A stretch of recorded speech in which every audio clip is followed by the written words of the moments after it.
a cikin tun daga ka fara fim zuwa yanzu ka taɓa yin da na sanin shiga fim ko ka taɓa yin wani fim da ka ji kai da ma na sani ban yi wannan fim ɗin? Akwai su gaskiya, akwai fina-finan da na yi wanda bayan na yi su daga baya sai in ji me ma kai ne wannan fim. Kamar wani?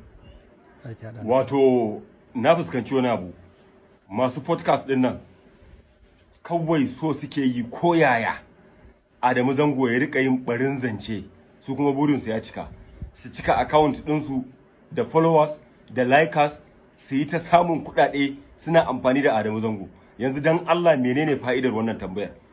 Yanzu kwanaki haka kuka sa shi sai da ya ambaci sunan Soja Boy, haka Soja Boy ya fito ya ta mai rashin kunya da rashin da'a, wanda ba sa'an shi bane, wanda fans ɗinsa ne. Da Soja Boy sai ya ga Adam A Zango ma yake jin daɗi a zuciyarsa, ba shi da wanda yake ƙauna a celebrities na rayuwarsa irin Adamu Zango. Amma yau ba wanda ya tsana, ba wanda ya sa a gaba irin Soja Boy. Kuma ku masu podcast ɗin nan ku kuka janyo wannan. Yanzu a wannan tambayar da kike mar, dan Allah menene fa'idar wannan tambaya? Yanzu so kike yi a wannan tambayar, so kike yi ya ce akwai fina-finan da ya yi a baya wanda yake nadama, kika ce mar wani fim da wani fim.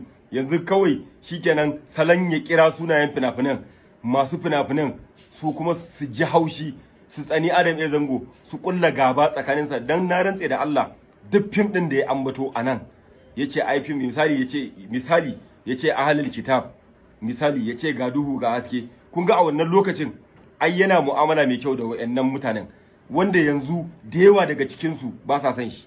Ba na so na kira suna amma kaman wannan director, babban director nan da ake ji da shi a Kannywood, wanda ba wani director da ya kai shi, ai ba sa mu'amala mai kyau da Adam A Zango. Ba shi ba, na jikinsa, abokanansa, ƴan uwansa duk ba sa son Adamu, ko ba dan komai ba saboda sabani da aka samu dan kadan.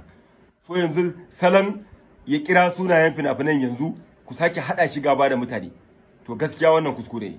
Kuma wannan kuskure na fuskanci ba laifin ku bane ku masu podcast, wallahi laifin ka ne Adamu. Adamu, ina buƙatar koyaya ka rika kwaikwayon irin rayuwar da Ali Nuhu yake yi, tunda Ali Nuhu mai gidanka ne, ko na ce mai gidanmu ne, kusan rabin Kannywood Ali Nuhu uban gidanmu ne. Kuma duk wanda ya ɗauki irin salon Ali Nuhu, wallahi tallahi ina mai tabbacin ba zai taɓe ba, kuma ba zai nadama ba.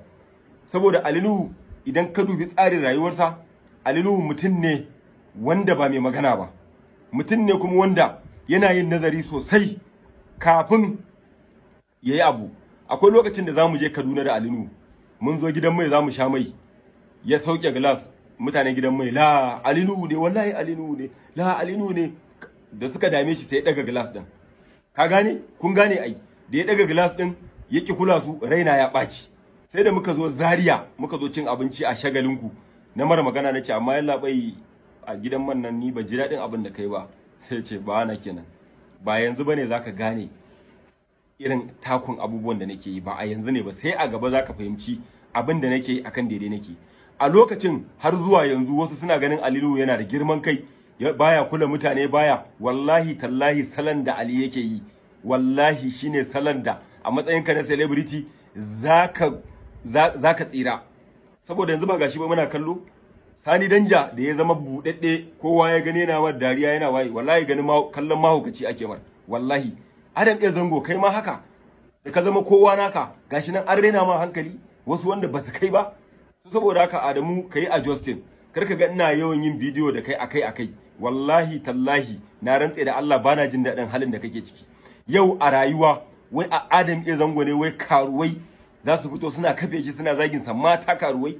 Kwanaki na ga wata har ma wai a bidiyon da take wai tana cewa wai duk na Adam A Zango karama ce, shi yasa mata ba sa zama. Inna lillahi wa inna ilaihi raji'un.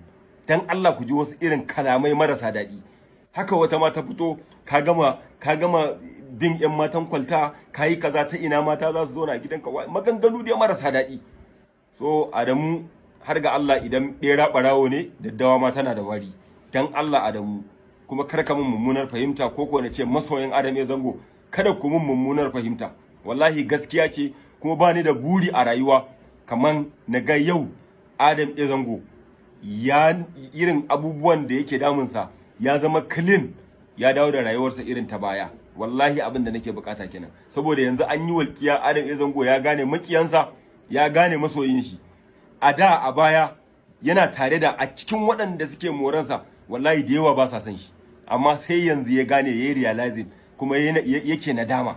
To haka ake so tun a duniya, kuma ina mai tabbatar ma da cewa Adam A Zango sai Allah ya saka ma. Mutanen da kai wa halacci a rayuwa yau suka dawo suka koma makiyanka, wallahi karka damu, wallahi tallahi kai ne a sama da su, kuma sai Allah ya saka ma.